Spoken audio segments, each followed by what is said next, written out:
चहा बनवण्यावरून पती पत्नीत भांडण झालं। पुढे हा वाद इतका वाढला की पत्नीने रागाच्या भरात गंगा नदीत उडी मारली। पण नशिबाचा खेळ पहा, मरणासाठी उडी मारणारी महिला नेमकी मगरीच्या समोर आली। यानंतर महिला आपला जीव वाचवण्यासाठी जवळच्या झाडावर चढली आणि तिथेच संपूर्ण रात्र घालवली। अहिरवान येथील सुरेशची अनेकदा पत्नी मालतीशी कोणत्या ना कोणत्या कारणावरून भांडण होत असे। शनिवारी रात्री उशिराही असंच काहीसं घडलं। सुरेशने त्याच्या पत्नीला चहा बनवण्यास सांगितला। मध्यरात्र झाली होती, मालती थकली होती म्हणून तिने नकार दिला। यानंतर दोघांमध्ये भांडण झालं। चिडलेली मालती थेट जाजमाऊच्या गंगा पुलावर पोहोचली। राग इतका होता की तिने विचार न करता पुलावरून गंगेत उडी मारली। लहानपणापासून पोहता येत असल्याने ती किनाऱ्याकडे पोहत गेली, पण जेव्हा अचानक तिला पाण्यात एक मोठी मगर दिसली, मालती खूप घाबरली। तिला जवळच एक झाड दिसलं।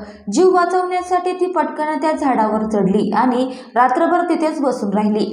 गंगेचा जोरदार प्रवाह, दाट अंतर आणि मगरीचा धोका असल्याने मालतीने संपूर्ण रात्र झाडावर बसून घालवली। सकाळी जवळच्या गावातील लोक गंगा नदीच्या काठावरून जात असताना झाडावर बसलेल्या मालतीने मदतीसाठी हाक मारली।